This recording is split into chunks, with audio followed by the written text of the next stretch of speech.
Hello, and welcome to my franchise rewatch for the MCU. This is the final part dealing with Phase 4 of the MCU, with a brief detour to Ant-Man and the Wasp: Quantumania. I wish I had gotten this out earlier, but I didn't get the chance to film it before I went away for a week. Now, I'm only covering the movies because if I added in the TV shows, I would be much more exhausted. All of the films in this phase are available on Disney+, except for Spider-Man No Way Home, which is available on Prime Video in Canada and Starz or DirecTV in the US. Also, Quantumania isn't available on Disney+ until May 17th.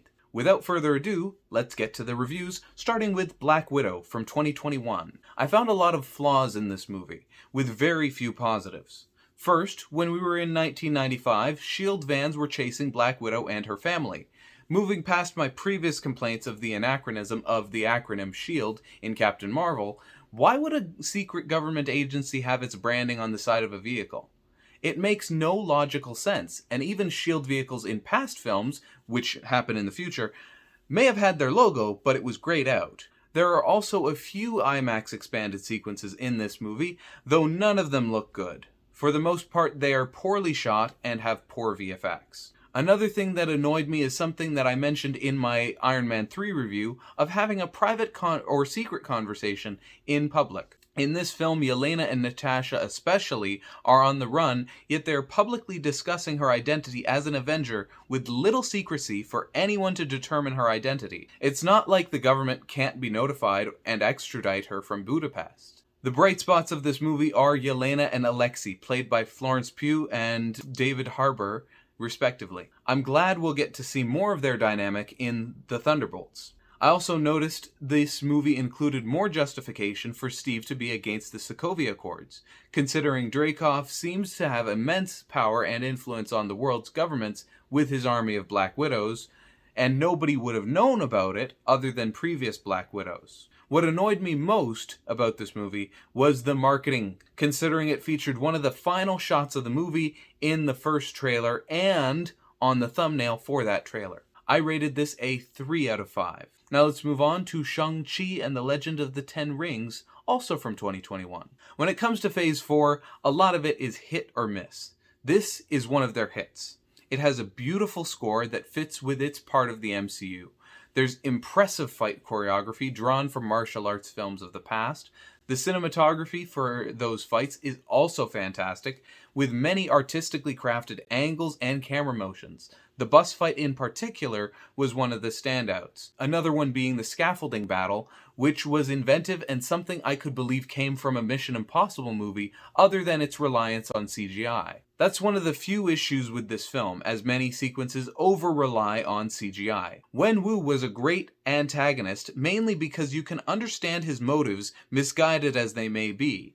I also want to clarify I'm not talking about his world domination. The rest of the cast is pretty good, although I'm not a big fan of Awkwafina. I also just noticed that Stephanie Sue was in this movie, meaning that this was the first collaboration, although they never shared a scene, between her and Michelle Yeoh. They will reunite with Destin Daniel Cretton and Ke Kwan on American Born Chinese coming out this month. In addition, this film, similar to Infinity War and Endgame, uses the IMAX expanded ratio throughout its runtime. Finally, while the MCU's end credits usually show that the hero's name will return, this film shows that the organization and the item of the Ten Rings will return. I rated this a 4 out of 5.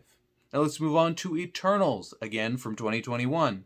Busy year. It was cool that they had the Eternals comic art at the beginning of the Marvel logo like they used to, and I kind of hope that they do this more often because I did miss it. Something I should warn you about is the frequently changing aspect ratios. It was nearly as bad as how it was done in Transformers: The Last Knight. The worst instance was during the Bollywood dance sequence.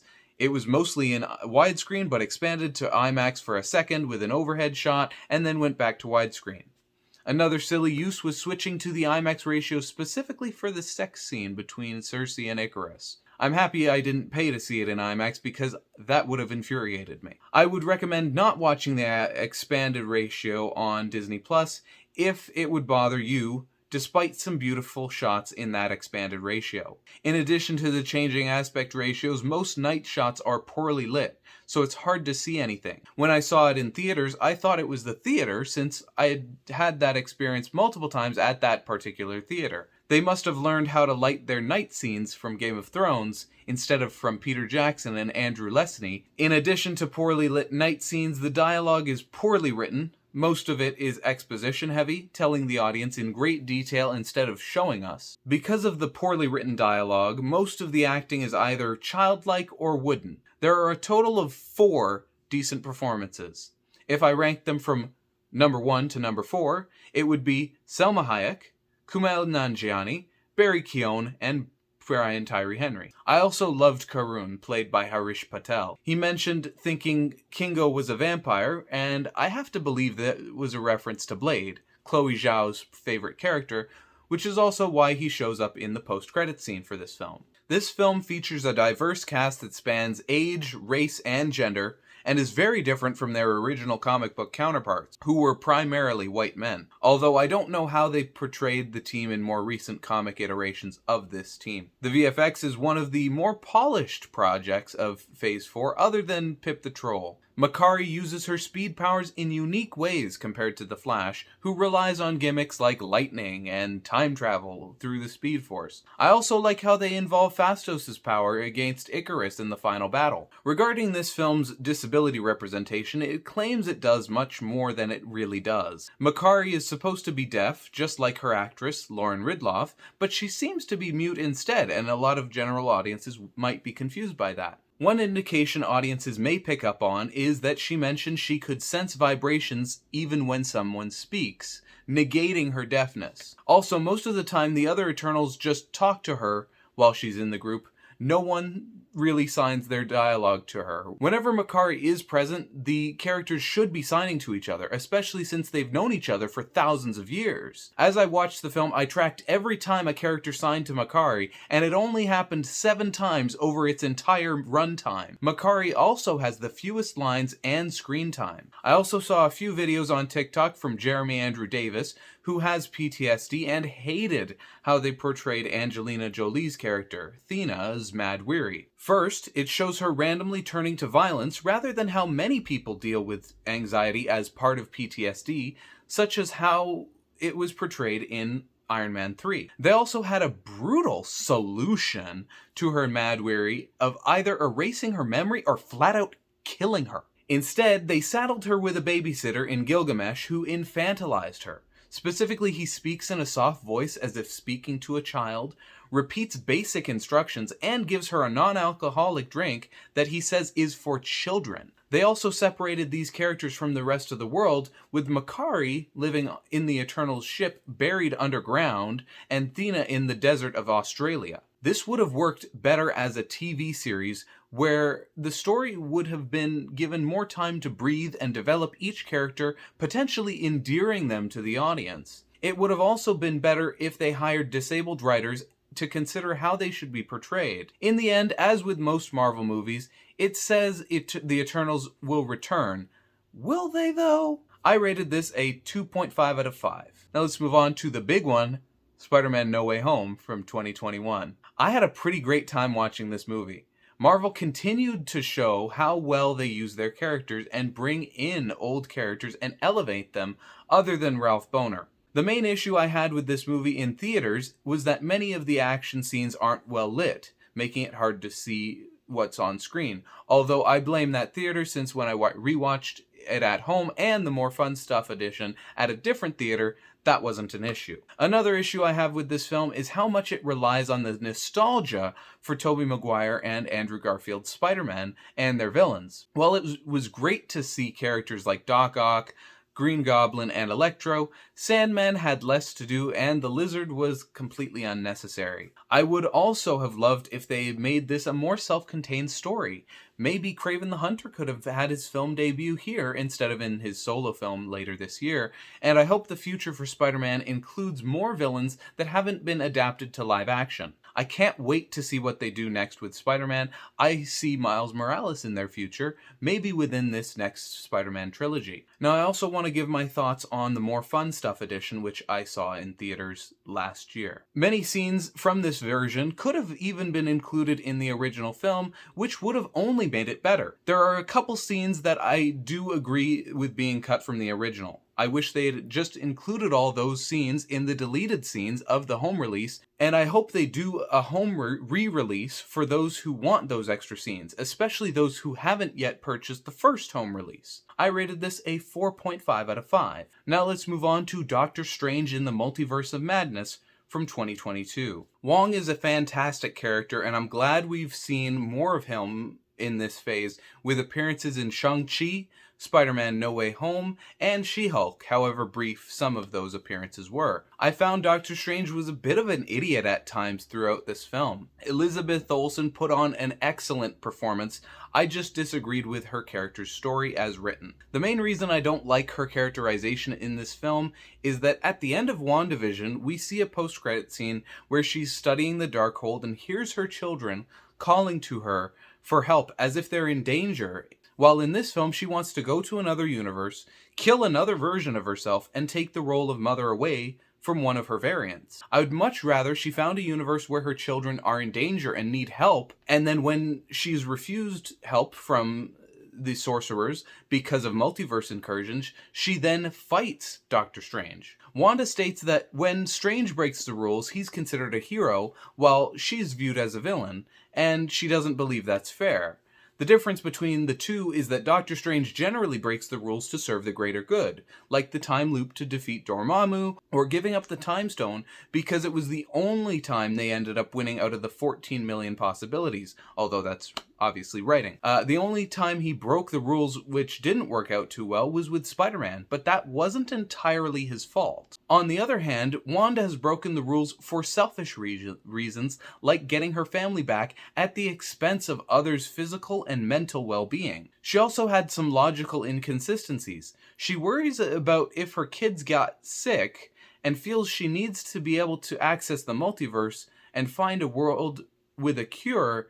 This is even though she's erased Black Bolt's mouth, tore Mr. Fantastic to shreds, and snapped Professor X's mental neck. Speaking of the Illuminati, this film used them as a bunch of cheap cameos. Also, she wants to steal America Chavez's power, yet while they're near the Book of Vishanti, she controls which universe she needs to go to. In turn, she doesn't need to take America's power, effectively killing her, instead maybe adopting her. There are also a few other logical or accuracy inconsistencies. First, the MCU is not Universe 616, it is Universe 1999-99, which is also stated in Spider-Man Across the Spider-Verse. Second, why did they not try to slap the magic-inhibiting cuffs on Wanda, especially when she was momentarily incapacitated? The only reason I could see them not doing that is if it doesn't work on witchcraft but does work on sorcery, but they never clearly stated that within the film. Third, Doctor Strange had no sense of urgency to reach the Book of Vishanti, constantly stopping along the way, and could have easily reached it before Wanda showed up and destroyed it. The CGI was decent at times and bad at others. I don't blame the VFX artists because we know how much they are rushed, overworked, and underpaid. There's some thrilling cinematography and editing for the most part. I also found it had an excellent sound design and mix with a great score by Danny Elfman. The entire movie was in the IMAX ratio, 1 of 2 within Phase 4. The music fight was one of my favorite parts of this movie.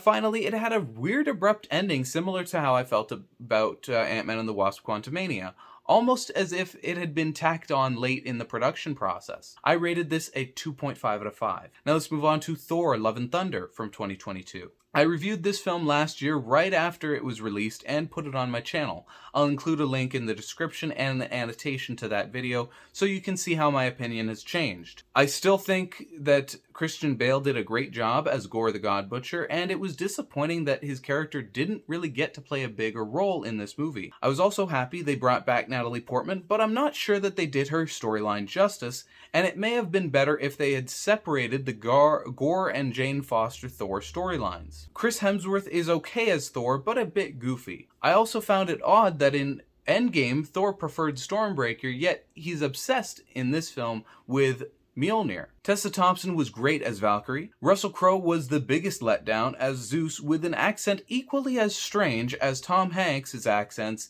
in Pinocchio and Elvis. Something I enjoyed was Thor riding Stormbreaker in the opening with the Guardians of the Galaxy.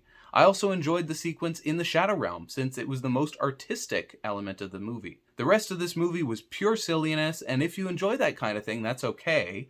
I was fine with it the first time I saw it in theaters, but I didn't enjoy it on rewatching it. Most of the silliness comes from this story being told from Korg's perspective. The worst of it was the omnipotent city scene, which had me constantly facepalm. On rewatching it, most of the humor doesn't land, which is a bad sign for a comedy. Anytime you rewatch a comedy film, you may find diminishing returns, but considering how Thor Ragnarok still held up pretty well, while this one didn't, speaks volumes. The worst part, other than Omnipotent City, was the play with Luke Hemsworth, Matt Damon, and Melissa McCarthy. And then Luke and Matt show up again to create another play. Another weak filming aspect included bad VFX for Korg and Axel's floating head, and a poorly lit night action sequence in Asgard. Although I think they were trying to really let the lightning effects shine, but they did a great job in Ragnarok, even in those daylight scenes. I think this movie really was strongest in the opening scene with Thor and the Guardians, and maybe had they played a little bit more with that, this movie might have been a really fun romp, or had they gone fully with one of the other storylines, whether it be Gore the God Butcher or Natalie Portman Thor, it might have been a lot better. I don't know if this was Taika Waititi or the studio, but somewhere along the lines, this did not end up working out the way they had originally planned. So I rated this a 2 out of 5, dropping it down from my original rating of 4 out of 5. Now let's move on to Black Panther: Wakanda Forever from 2022. I didn't have too much to say about this film. I enjoyed it and have seen it twice. Once in theaters and once at home when it released on Disney+. I think it did a great job tributing Chadwick Boseman, and it would have been tough to see someone else fill his role so soon after his passing. Maybe they can cast a variant through the multiverse sometime in the future. The rest of the cast picked up right where they needed to be. M'Baku was a more humanized and nuanced masculine character. Okoye had a great story, and I would say was probably one of my favorites of this movie. Angela Bassett played her role as Queen Ramonda perfectly, and I didn't expect her character to die in this film, where we had already lost T'Challa. Letitia Wright did a great job playing this character, although I don't fault anyone who can't separate her actions during the pandemic and her character's scientific beliefs. Tenoch Huerta did an incredible job playing Namor, and I hope to see more of him in the future. I will say Ironheart didn't really need to be there, and the government aspects in this film, while they deepen the story, mostly felt like they were set up for future projects. The effects are marginally better than some of what was done with Black Panther, although there are still a couple of flaws. This movie also has a long runtime that can drag at times. I wish we could have seen what Chadwick Boseman's version of Wakanda Forever would have been, but sadly we'll never get that chance. What we got was still worthy, but a middle-of-the-road Marvel film. I rated this a 4 out of 5. Now let's move on to my brief discussion on Ant-Man and the Wasp: Quantumania from February of this year. I obviously did not get a chance to rewatch this because it isn't on Disney Plus for another couple of weeks, and I don't personally want to buy or rent it. So I will be going over my thoughts from when I saw it in theaters, and if I need to make any updates and to let you know where it ends up falling in my MCU ranking, I'll make a separate short video for that, probably less than a minute, just going over the film. Jonathan Majors ate his role as Kang. With recent controversies surrounding him, I'll be sad to see him go, but if that's the case, hopefully Marvel will be able to find someone with the same gravitas that Majors brought to the role. The ensemble cast was a bit too large, with many characters ending up getting the short end of the stick. MODOK was such an annoying character in this film, wasn't comic accurate, and had one of the most idiotic death scenes I had ever seen. The humor was very hit and miss, with most of it not landing as intended. The one thing I would disagree with many people on is how they handled the giant ants taking out Kang. I thought it was pure comic book outlandishness, and it really works within this style of film within the MCU, although I can see how that may diminish the threat of Kang to general audiences. This movie also tries to make Kang's existence a mystery by only referring to him as he, despite the fact that us as an audience already know who Janet is referring to based on the cold open and seeing him in Loki. I was also annoyed by how Janet was sending signals from the quantum realm and only got rescued because they came to the quantum realm, but now a couple of movies later, in the grand scheme of things, she's suddenly afraid of the quantum realm and Kang getting out. Why wasn't she worried that he could get out when she was getting rescued in the last film? Because they weren't really thinking about it at the time. Because I've only seen this movie once, while the other MCU films I've seen twice or more, I won't be rating it for this video and adding it to my ranking, but I will, again, probably add in a short video when I rewatch that, around when it's released on Disney+. Now let's move on to my ranking. Fun fact, 2 of these sequels are in the same place in this phase as they were in the previous phase. Spider-Man and Ant-Man, to be exact. Departing from the last 2 videos, I'm going to be going over the overall ranking for the MCU now that it's been mostly finalized. At number 30 is The Incredible Hulk. At number 29 is Thor Love and Thunder. At 28 is Iron Man 2. At 27 is Thor The Dark World. Number 26 is Eternals. Number 25 is Doctor Strange in the Multiverse of Madness. At number 24 is Iron Man 3. At number 23 is Captain Marvel. At 22 is Black Widow. At 21 is The Avengers. Number 20 is Avengers Age of Ultron. Number 19 is Ant-Man and the Wasp. At number 18 is Captain America the First Avenger. At number 17 is Spider-Man Far From Home. At 16 is Thor. At 15 is Black Panther Wakanda Forever, right in the middle. Number 14 is Ant-Man. Number 13 is Doctor Strange. At number 12 is Shang-Chi and the Legend of the Ten Rings. At number 11 is Captain America Civil War. At 10 is Iron Man. Number 9 is Spider-Man No Way Home. At number 8 is Spider-Man Homecoming. Number 7 is Black Panther. At 6 is Thor Ragnarok. At number 5 is Guardians of the Galaxy. Number 4 is Guardians of the Galaxy Volume 2. At 3 is Captain America the Winter Soldier. Number 2 is Avengers Infinity War, and at number 1 is Avengers Endgame. Thanks for watching. If you liked this video, please give it a thumbs up. If you want to see more from me, hit the subscribe button. If you have any recommendations or thoughts about these films, please leave a comment down below. I'm not sure what I'll end up doing next, but I've got a few ideas in the pipeline, so stay tuned. Thanks again for watching. We finally have a common struggle now. Think about that. For once, all the people who've been begging, and I mean literally begging for you, to feel how hard any given day is, now you know. How did it feel to be helpless?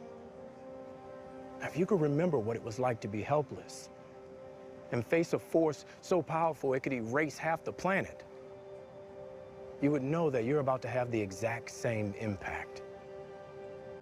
The only power I have is that I believe we can do better.